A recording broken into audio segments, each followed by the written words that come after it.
Thank you, Kathy.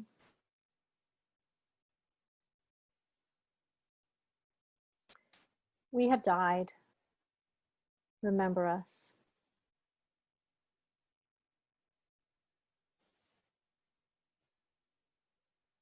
If you've ever seen a military funeral with honors, you know that it's quite the production.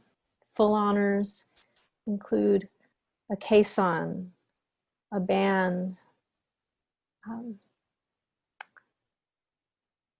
a 21-gun salute,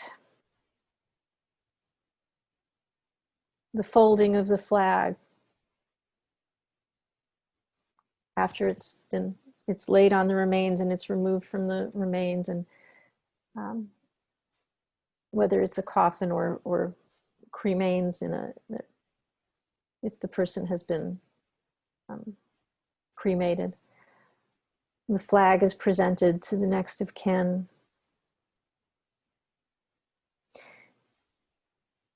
Each and every military member is treated with this honor, this last honor.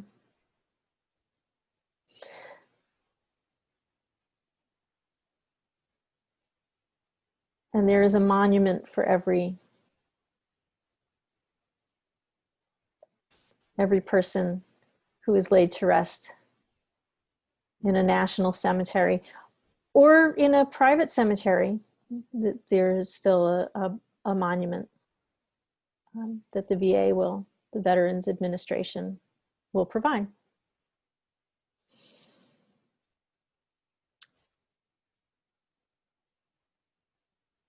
And we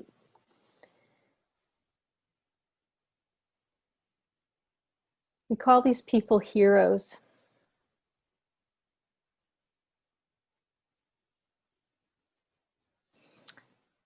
And I'm not saying we shouldn't call them heroes. That's not what I'm saying. But we call people heroes very often when we have decided that it's the only way we can make their deaths acceptable to us. When someone is a hero, we're creating a system for ourselves in which we can accept their ultimate sacrifice.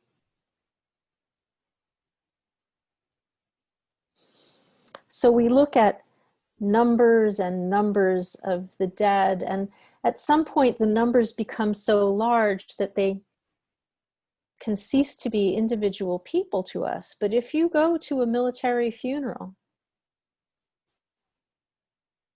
you will see that each and every person is remembered as an individual person who was part of the larger whole. Now, perhaps you saw the front page of the New York Times this morning. It actually started making the rounds on social media late yesterday.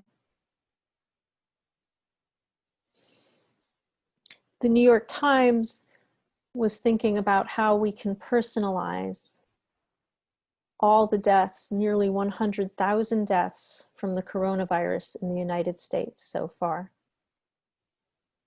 Because we could look at graphs of numbers and they would still be numbers, but the front page of the New York Times this morning is nothing but brief obituaries of the dead from coronavirus. The entire front page of the New York Times. And then when you get to the very bottom, it says it's continued on page 12.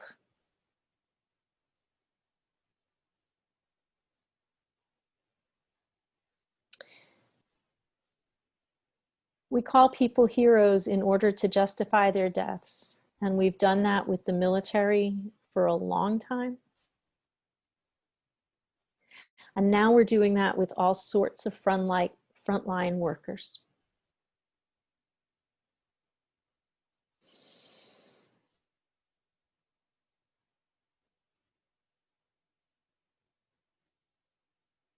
So today, this weekend, we're honoring our military dead. And this is important. It's a special remembrance. There's no saying no once someone is in the military. You can't just quit. And it's fitting to remember and honor the dead. It is fitting. But do we need to wait until people are dead to give them their due? Are we preparing ourselves to say that it's okay if healthcare workers die for us? It's okay if meat packers die for us. It's okay if grocery cashiers die for us. Is that what they signed up for?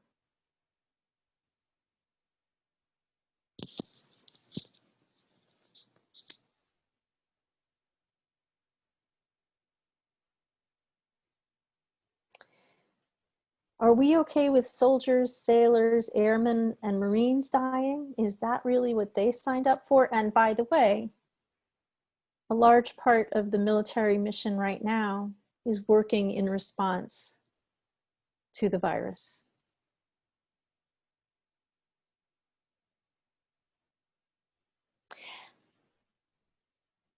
And not all the injuries and deaths are apparent immediately. There are lifelong injuries and moral injuries. Moral injury is something that we talk about frequently in military settings. But what about the moral injuries that we are perpetrating upon ourselves?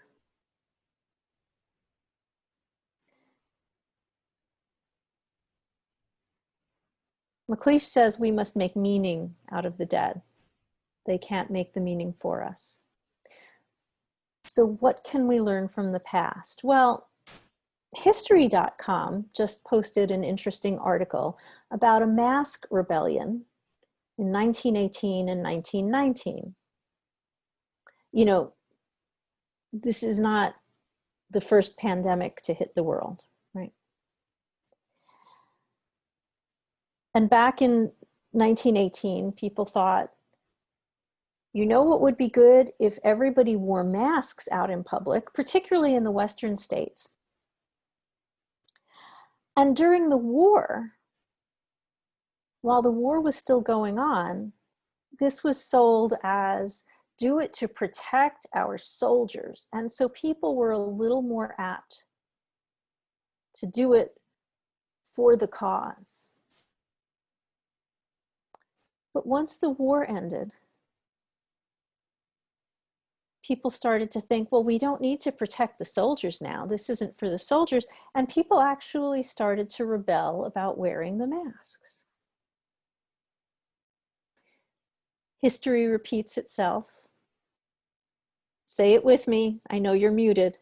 Because nobody listens the first time.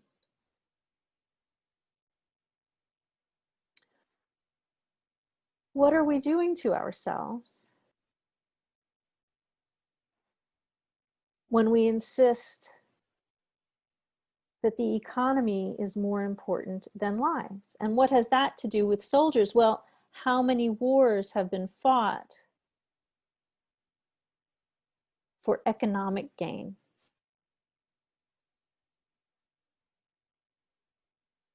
What can we learn from the past?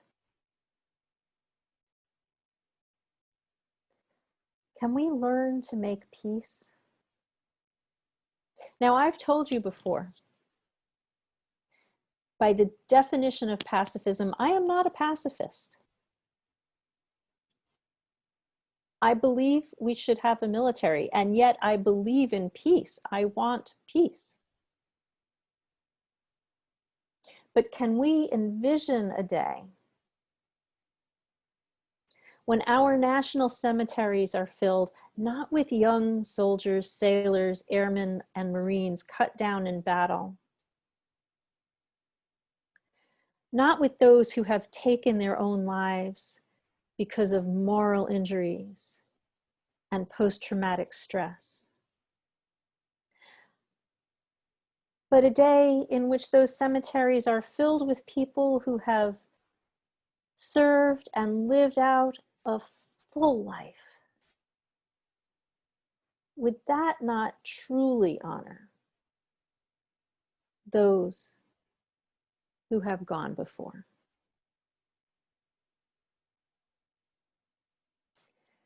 Let us remember the dead. Let us learn to make meaning.